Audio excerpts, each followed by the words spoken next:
welcome back to my channel. My name is Char and I post videos on Wednesdays and Saturdays or Sundays at 10 a.m. Central Standard Time on topics in the lifestyle range. Basically home decor, fashion, career, whatever I decide to post a video about. So if you have watched my videos, thank you so much for coming back. But if you have not watched my videos and you're interested in those topics, go ahead and do me a favor and click the subscribe button down below. Hit the bell notification so you never miss a video, and let's chat in the comments. Also, I want to say thank you so much because I want to say Thursday we hit 500 subscribers. Yay! I'm so excited about that. Now I'm super strategizing to reach 1,000 by the end of the year. So tell your friends, tell your cousin, your uncle, not your uncle, but share if you feel, you know, the need to share my videos so that people who don't know about this channel can check it out and maybe they'll find something that they like. Now we're gonna go ahead and hop right into the topic. So a couple of weeks ago I posted a video, or maybe it was last week, I posted a video and I kind of alluded to a career change that I had going in the works, and I asked the question if anybody would be interested in hearing about my non-traditional career journey in finance, technology, fintech. And here I am. So basically I don't want to like give you guys all the rundown of my career experience and my journey. I just kind of want to give you some highlights. Of course, I'm not going to give you my resume or anything like that, but I want to give you highlights and just some inspiration so that you know that it's possible. You can do it too. It's not like you have to have a formal technology background or a formal technology education to get in the field. So I hope you can take some something from this video. I hope you learn something from this video. I hope I inspire you to go forward with your dreams, whatever they might be, especially if your dreams are related to your career, because I want to tell you before I even get into this that you can do anything that you want to do. So before I get into the timeline, because that's basically what we're going to be talking about, my dog, he barks at whoever comes up and down the street, like we're the only people that live in this neighborhood. So if he starts barking, I will try to control it. Otherwise, I'll just stop and restart. So that was probably a moot point, but anyway. So first, let's talk about education. So my education background is it's probably the thing that is most non-traditional about my career. So how many times am I gonna say so in this video?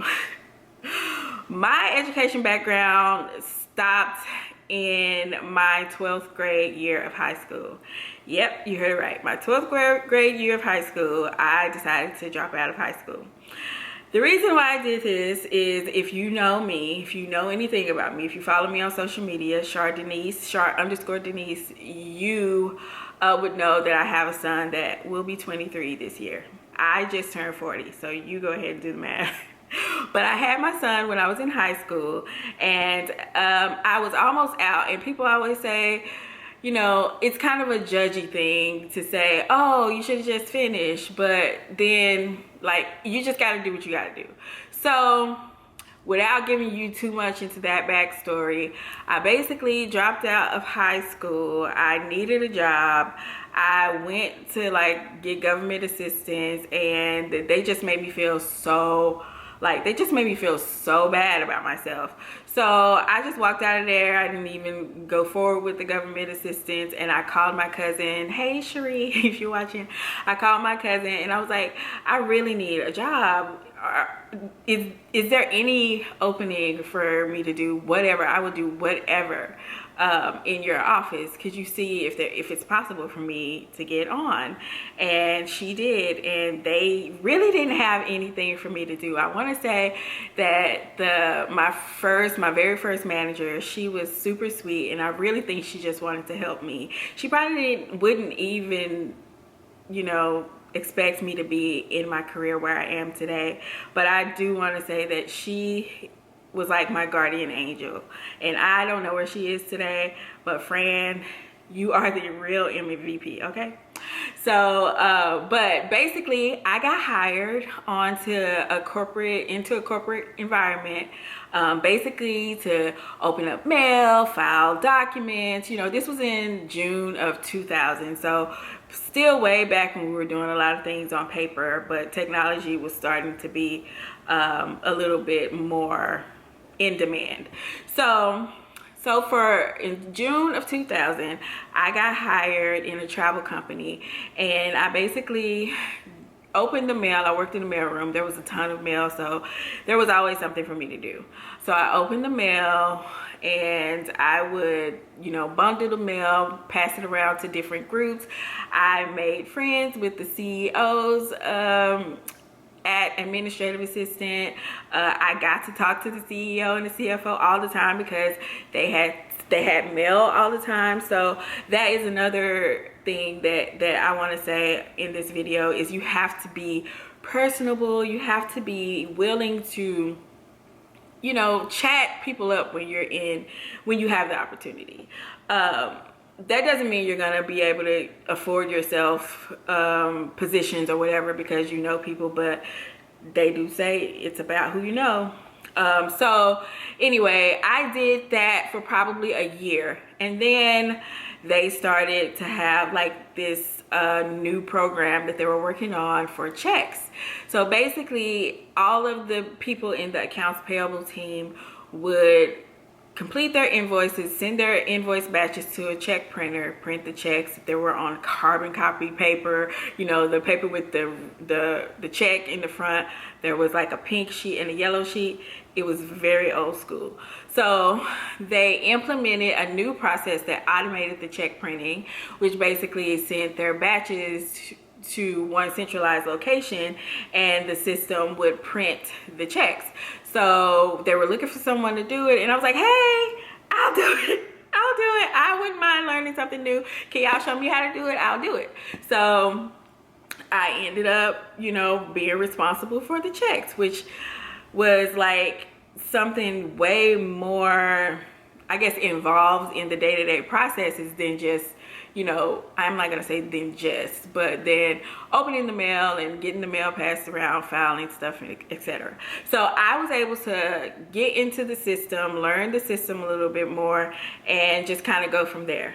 I wanted to start with that because I wanted to just highlight the fact that they were gonna hire somebody to do that job, but I saw the opportunity for me to just be like, hey, I'm already here. You don't have to hire anybody. Just show me how to do it and I'll do it. And that's kind of where my career started. And after I did the role of check printer for probably maybe a year, and I got into payments resolution. So the company was acquired by another larger travel company, and we merged all of the systems together. So at that point, the check printing process was handled in a different area, so they had to reassign my responsibilities to me. So I basically had then become a person who handled all of the payment issues. Well, initially it was all of the check issues, like whenever there was a dispute because our check was sent to another hotel or another supplier and the supplier cashed it, and then the other supplier didn't get their payment, so we had like an affidavit process. But then that led to me being responsible for payment error resolution, so electronic payment error resolution. So once the two companies were merged, I had the opportunity of being responsible for researching, voiding, and reissuing any payments that failed electronically, and that was global. So basically US, Canada, and APAC. that's what I initially was responsible for. So I did that. It was really interesting. I always raised my hand to learn more things about the space and anything adjacent to the space that I was in, so that when there was more opportunities to do more things, I would be ready. So then there was another restructure. So basically my team that sat in Dallas was responsible for anything that was related to the merchant side, which is like the revenue generating side of the business, and they kept the corporate transactions in Washington. So once they restructured the organization, they basically centralized all of the accounting function to Dallas. I was then responsible for merchant and corporate payment error resolution, which was extremely interesting because now here I am with North America, Latin America, EMEA, and APAC payments, which was extremely beneficial to my career today. So again, this came from me just raising my hand saying, hey, I'm interested in learning more and doing more. So payment inquiry resolution was like my main thing. But then there were so many backlogs of payments that were failed and unresolved, and I got the backlog cleared, so then I had bandwidth to do more stuff. So at this point, they asked me if I would do a combination of payment error resolution and corporate payables. So I was like, sure, why not? You know, I had never done any corporate payables before, but I figured if they train me, I'd learn quick. It'll be easy for me to grasp on, and I was a natural. So I think at this point I realized, okay, I like this kind of work. This is what I want to do with my career. And I think at this point it was probably like in 2007, I had decided, let me go ahead and finish my high school diploma, because I feel like I'm going to continue to grow in this space, and I don't want at least having a high school diploma to stop me from continuing to grow. So I got my GED. I took the test on like a Monday, and I got my results back on like a Wednesday or whenever they gave me the results back. I don't know. It was a long time ago. And I passed. So I passed on the first try, which was excellent at the time. And then immediately I went and enrolled into college, because I felt like as a Black woman and as a young woman, as a woman who has all the odds stacked against me, I felt like at that time I had something to prove. And for many, many years, I came through my journey in my career with that chip on my shoulder. Get that chip off your shoulder, sis. You don't have to prove anything. You do. Technically, you do. We all know the unspoken rule about, you know, us women and women of color in corporate arenas. We know. So I don't even have to tell you that. But knowing that, I eventually kind of gave that up. Like, I'm not going to carry the torch of, I need to show these people that I can do this just because X, Y, and Z. Anyway, so then I been in school forever. Like I told y'all the other day, I'm just now about to get my bachelor's, but that's neither here nor there. It is, but it isn't. So that just lets you know that you don't, it's not a thing. Like, if you're in an environment where you can grab an opportunity and just kind of run with it, you need to do that. Okay, so I was in corporate accounts payable, doing payment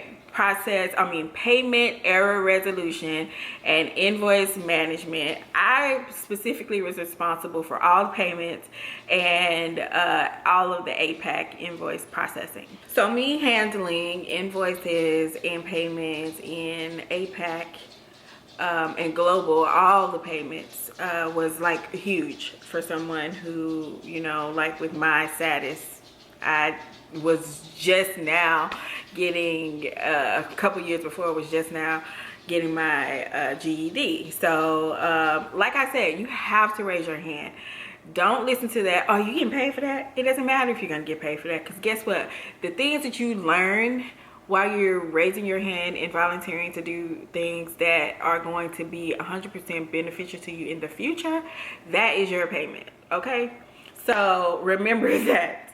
So I this was probably around, I want to say 2006 through 2009. I did payments and invoices in between that time. Oh, and I forgot to talk about the systems that we use. So at this point, well, obviously when I was processing mail, I wasn't in the system, so I didn't use the system. But when I started running the check process, there was this solution called Paybase. It was connected to our ERP at the time, which is AS400. If you know, you know. Then when we got acquired by this larger travel company, we were still using AS400, but we were also using their system, which was PeopleSoft. And then once they figured that they wanted to consolidate all of the work into our Dallas office, we eventually did away with PeopleSoft, and we did away with AS400, and we only use PeopleSoft. So now that I have told you guys that, in 2010, someone somewhere decided that they wanted to relocate the function to Missouri. So Springfield, Missouri to be exact. I know you're thinking Springfield, isn't that where the Simpsons are? It's not Springfield, Illinois. It's Springfield, Missouri. So basically I was like, okay, where's my package? Because I don't want to move to the sticks. Of course, I was approached and was like, hey, this would be a good opportunity for you to continue to grow in your career. We really want you to go. You have done some great work while you know you've been here, and we want to continue to leverage your experience and see you grow. So this is an opportunity for you to step forward and take on more responsibility. So I was like, okay, all right. So the numbers were crunched. I was cool with all of that, and so I decided, okay, let's just go see what Springfield, Missouri has to offer. So I packed up myself and my son, and we drove from Dallas to Springfield, and we officially moved there in January of 2011. So in January of 2011, well, I would say from 2010 sometime to up to the point that I moved, I got more heavily involved in the system end of things. So understanding how the system really works, so that when I got to Springfield, I can train all of the new employees, and I can help to build out the team, do interviews, etc., etc. So I got more involved in the system, and I was really intrigued and really interested in that part of the process. So when we moved the function to Missouri, I was promoted to senior accounts payable specialist, whatever you want to call it. So as senior accounts payable specialist, I was still responsible for all the things that I was responsible before, but the other responsibility that I had was to train all of the new employees on how to do the task for that function. So it took probably about maybe like a year to get everyone up to speed comfortably, and from 2011 until 2012, I basically trained the new team members, the leadership team members, everybody that would eventually touch anything that was related to the function. So in 2012, I got promoted to supervisor. So I was responsible for all Europe payables, Europe including Middle East and Africa. So I had a branch of the team. So my manager, she was still responsible for the whole team, but I was responsible for a subset of the team, which was EMEA. And that meant I had new employees in London, which was super exciting for me because I was able to travel to London whenever I needed to sync up with them, and I was able to just communicate with them. What was that? Sorry about that, y'all. The plug-in fell out of the wall, and MJ and I were both kind of like, what the fuck was that? Anyway, So I don't remember where I was. I think I was talking about I had been promoted to supervisor, so I was basically doing the same thing, responsible for the individuals who were responsible for handling the invoices and payments, etc. So I was responsible for the region EMEA, which means Europe, Middle East, and Africa. And I had 2 employees in London that I had to visit, and I actually had to, or not actually, I had to visit, but I had to also have regular communication with. So I did this role, and in this role, my responsibilities of like hands-on responsibilities were taken away a lot, because at this time, after we moved everything from from Dallas to Springfield, we decided to upgrade our ERP system. So like I said before, we were using PeopleSoft. So we were in the process of upgrading from PeopleSoft to Oracle. Oracle is like a well-known ERP system that everyone almost uses today. Oracle and SAP, either you're using one or the other. And we upgraded the system from PeopleSoft to Oracle, which again furthered my interest and intrigue into the back end, or the coding or the development and configuration of the system. So I learned a lot, and I continue to be intrigued about how the system is built to handle our function. So I again was like, hey, can you teach me more of this? Can you tell me about this? I understood what you said to mean this, but could you explain it to me in lay terms? So basically that continued to further my thoughts and understanding of wanting to like continue in finance and accounting, but also I had a craving for more of, like, I want to be more involved in the system aspect of it all. So I was able to do a bunch of different projects that related to the implementation of the system. I was one of the leads on the implementation of the transition from PeopleSoft to Oracle, so that was cool. Lead from my team, basically. So my team and other stakeholder groups had to choose people that they had sit in certain meetings, and they would like make sure that from their perspective the things that were being discussed was going to work with their processes. So we implemented that, we upgraded it, and now we're using Oracle, and it's a really good system. So then maybe like a year and a half later, I was promoted to manager. This is when things got really interesting. So I want to say I was supervisor. I was promoted to supervisor in 2012, because I was in Springfield in 2011. I promoted to supervisor in 2012, and then I was promoted to manager in 2013. And this manager role was more outside of the invoice handling and more travel and expense, corporate card function, payroll function. I was responsible for projects as it related to anything that was employee expense related. So I owned the travel and expense solution that we used. It was Concur, and we did so many upgrades when I was the owner of the solution. We did some expansions in different countries. We implemented a new corporate card solution. We then implemented a new payroll solution. So we were in PeopleSoft HR, and then we moved from PeopleSoft HR to Workday. So I had my hands in all of that.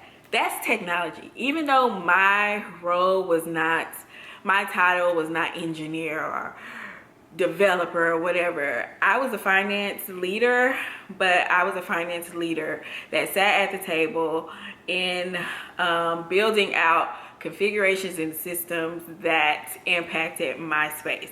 So Fintech was born, I think, at some point in here, because eventually roles at our company started getting posted as a Fintech opportunity. So I was in operations, obviously.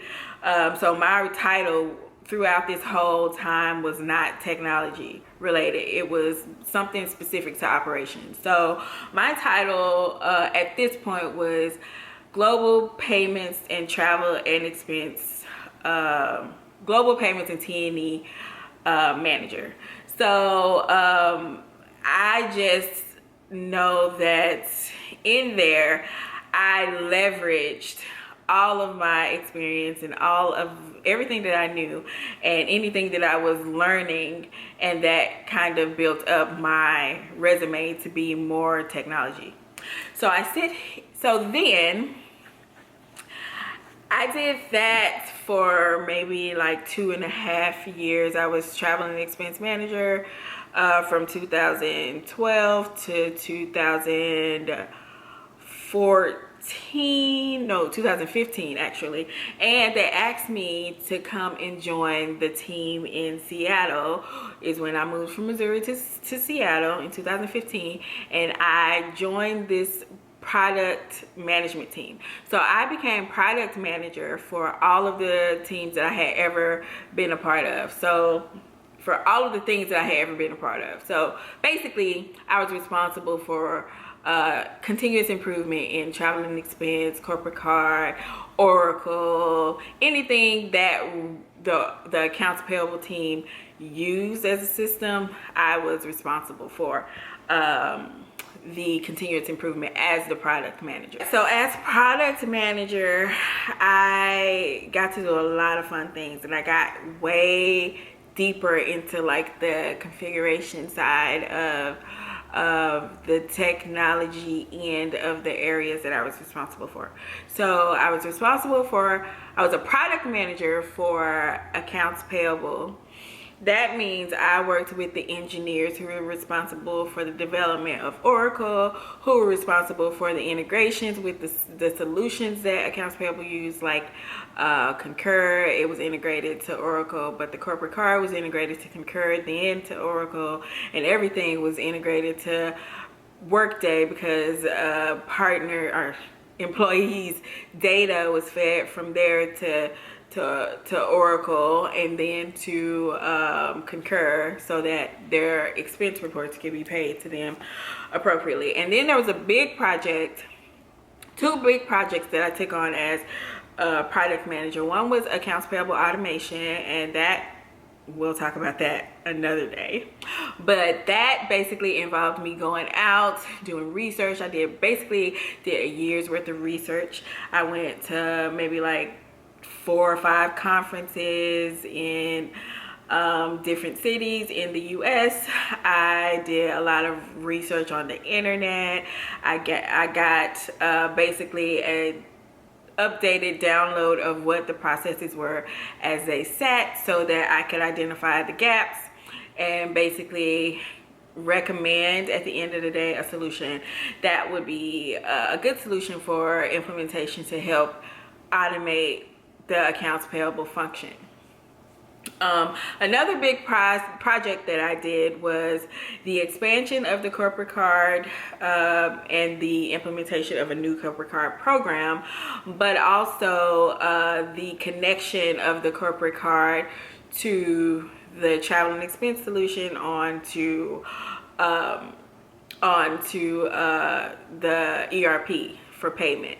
So those were huge projects that I was involved in. There were a couple of other projects in there, but those were notable because those were the ones that I led. The project that resulted in the short-lived experience as a product manager was basically the accounts payable automation project, because it did not end well. It did not go as planned. There was really no support, and I just think as a new product leader that was kind of a really bad experience, and it kind of brought me out of products and back into operations. So in 2017, I accepted a position as treasury manager. This was a really cool hybrid sort of position because I was able to work on mergers and acquisitions. I was able to leverage all of the learnings that I got from my product experience, create a roadmap, identify areas that, you know, we had like 800 bank accounts. So I was able to consolidate some of the bank accounts. When we had mergers and acquisitions, I was responsible for choosing the correct bank, because once you merge or you purchase another, or you acquire another company, you have to look at their bank accounts and see where the money sits, because if you didn't know, in the corporate world, you cannot have all your money in one bank. So it was a super interesting space to be in. I'd like to say I was still kind of a product manager in this role, but my title was treasury manager, and I learned a ton about payments in this role. And I learned a ton about regulations in other countries for payments to be successful, regulations in terms of like OFAC, who can we pay, where can we pay. So it became really important that I had the experience that I had in accounts payable, because then I was able to say, hey, we can't open up a bank account here because we can't make payments in the system that way. So it was a really good experience that I had, and I would have stayed in that role, but I got recruited out.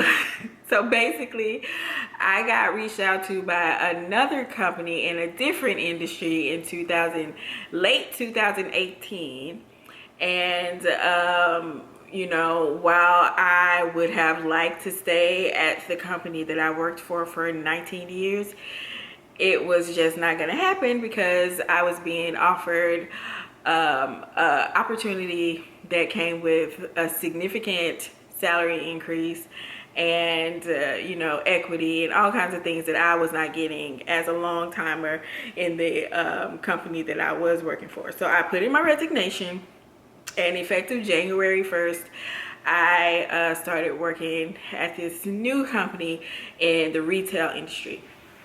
So I went back, as you heard, my last role in the travel industry was treasury manager, and the new role that I accepted in the retail industry was accounts payable manager again. So I went back to my roots. Basically, this opportunity was a senior manager, and it was more, I think, personnel driven. They already had processes. They already knew what they wanted to do. They wanted to bring some fresh eyes in to kind of continuously improve. But this was basically a heavily in the people managing area. So I basically had two teams. I think I started with maybe like 25, almost 30 people, and then as the team grew and as we implemented process improvements, we did source to pay, which was a SAP solution called Ariba that was consolidated into the ERP that we used, Oracle, to handle payments. So I'm still basically in the same arena as all of the other roles that I have ever held, responsible with discussing system configurations with our technology leaders, knowing how to speak that language so that we can make sure that as we have a seat at the table, that we're actually getting something out of the implementation. So went through the process of implementing source to pay. We got some improvements with it, but of course with implementations come new questions, comments, concerns, things that you just didn't think about.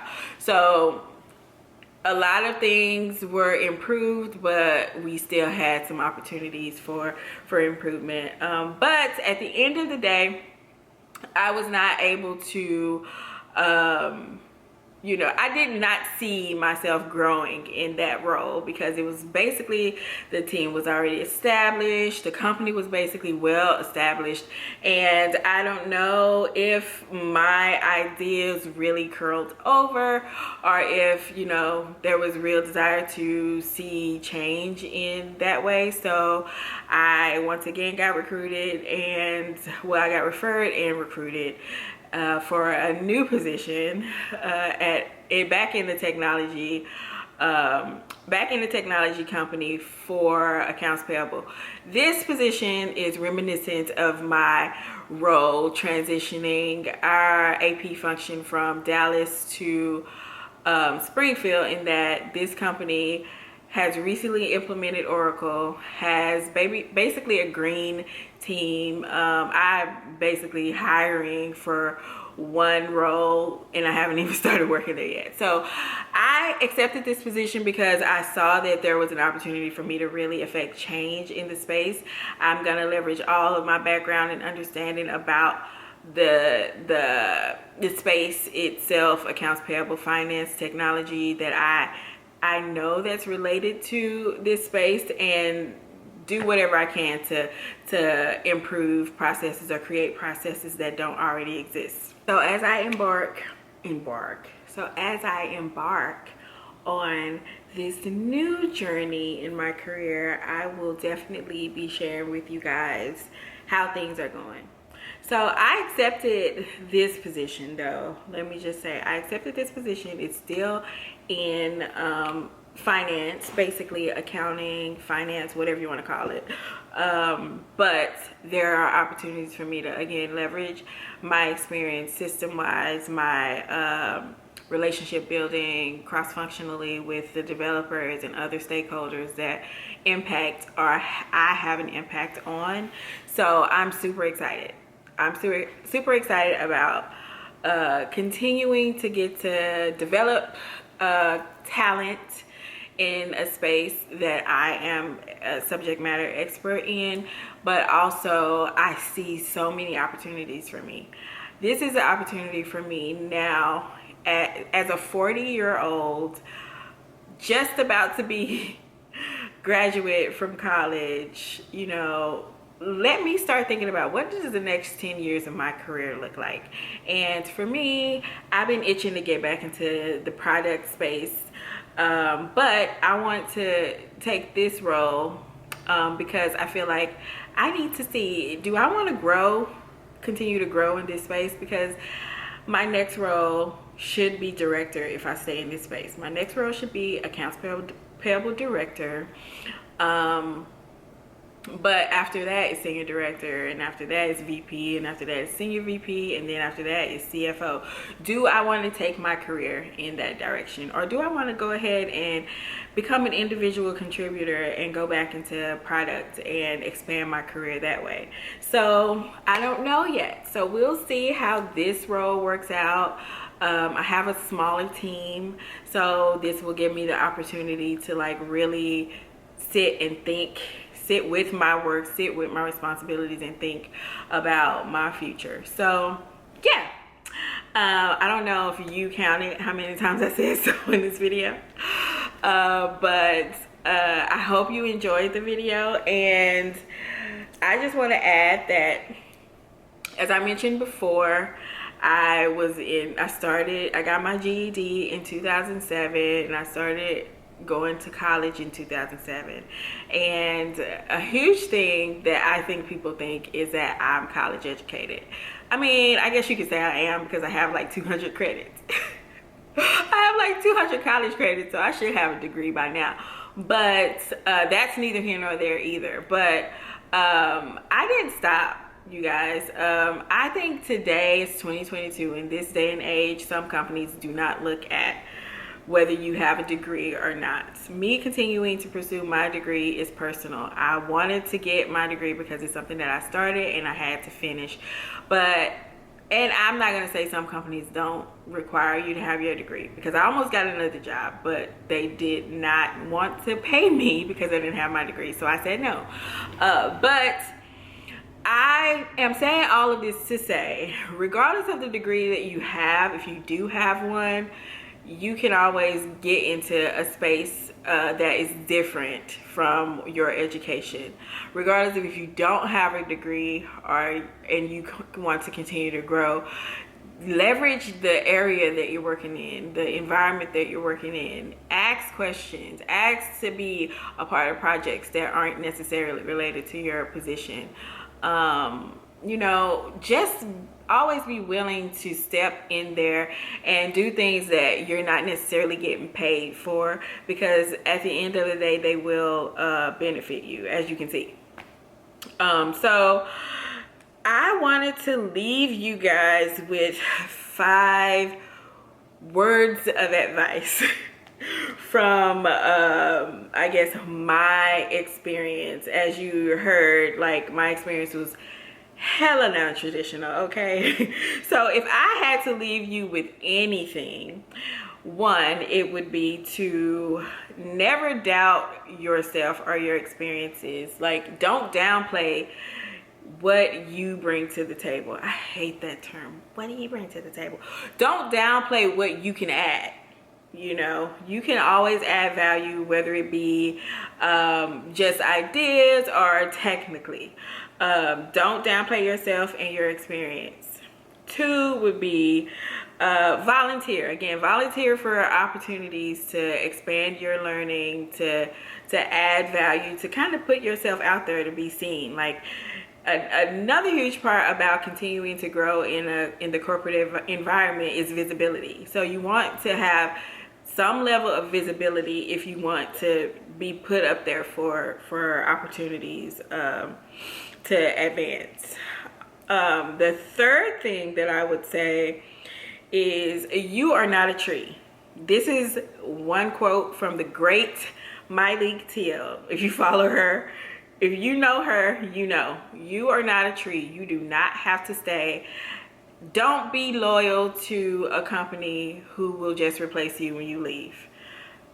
I'm just saying that from experience. I spent 19 years in an environment, and when it was time for me to ask, and I shouldn't have had to ask, when it was time for me to be awarded, I guess, I show you what they're gonna pay me, and you're like, all right, deuces. So you're not a tree. Don't stay if it's not feeding your learning desire, or if it's not benefiting you. Number 4 would be to keep your LinkedIn updated. I cannot stress this enough. I'm always talking to people about, oh my gosh, Charmaine, how do you keep getting all of these cool roles? And it's because I don't care what new thing I have done in my career, I update my LinkedIn profile. There is a button, if you're looking for a job, on the LinkedIn profile that says, are you looking for new work? Are you interested in new opportunities? Turn that button on if you're interested in new opportunities. But if you don't turn it on, that's cool too, because recruiters use LinkedIn. It's just like social media. It has an algorithm. If you're searching for stuff, it's going to remember what you're searching for.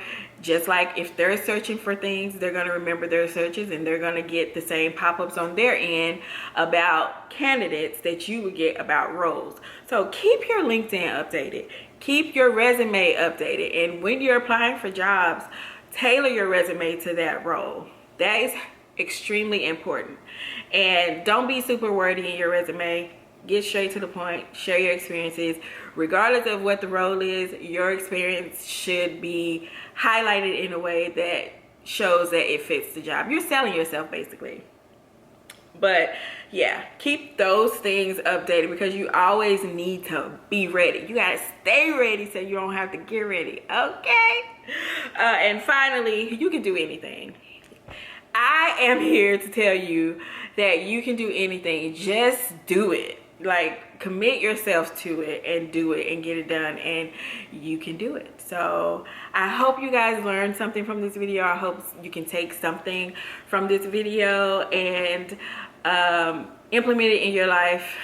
Thank you so much for watching. I love you for watching.